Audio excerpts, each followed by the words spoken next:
অনুষ্ঠানে কেন মোদীকে দাওয়াত দেওয়া হয়নি এ বিষয়ে ভয়ঙ্কর তথ্য ফাঁস হয়েছে। হঠাৎ করে কি বার্তা দিয়েছেন নরেন্দ্র মোদীকে এই দাওয়াত না দিয়ে, এটি নিয়ে যে তথ্যগুলো ফাঁস হয়েছে আপনি দেখলে অবাক হবেন। এ বিষয়ে চাঞ্চল্য তৈরি হয়েছে, কেননা ডোনাল্ড ট্রাম্প মোদীর বন্ধু ছিল, হঠাৎ করে কেন তাদের বন্ধুত্বে ফাটল ধরেছে এ বিষয়ে গোপন তথ্যগুলো আসুন জেনে আসি। না দেখলেন এ বিষয়ে আপনার কি মতামত জানাবেন। দর্শক, বর্তমান সময়ে একটি বিষয় আলোচনা হচ্ছে, ডোনাল্ড ট্রাম্প মোদীর বন্ধু ছিল, হঠাৎ করে তাকে দাওয়াত দেওয়া হয়নি। চীনের প্রধানমন্ত্রীকে দাওয়াত দেওয়া হয়েছে।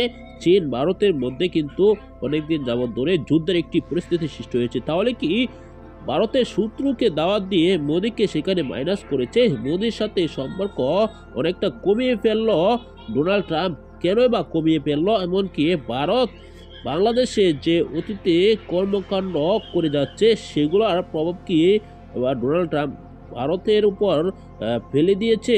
বাংলাদেশের বিষয় নিয়ে একের পর এক নাক গলিয়ে কি বিপদে পড়েছেন নরেন্দ্র মোদী? এটাই কিন্তু এখন রাজনৈতিক অঙ্গনে আলোচনা হচ্ছে। দর্শক, এই বিষয়ে আপনার কি মতামত জানাবেন। দর্শক, বর্তমান সময়ে আপনারা দেখতে পাচ্ছেন যে ভারতের মিডিয়াগুলো একের পর এক বাংলাদেশ নিয়ে অপপ্রচার চালাচ্ছে। তাদের এই অপপ্রচারের কারণে কিন্তু অনেকটাই খেপে গিয়েছেন যুক্তরাষ্ট্রের ডোনাল্ড ট্রাম্পের সিদ্ধান্তই কিন্তু সব সিদ্ধান্ত। অন্যান্য নেতাকর্মী আছে, তারাও কিন্তু এসব সিদ্ধান্ত জানিয়েছেন।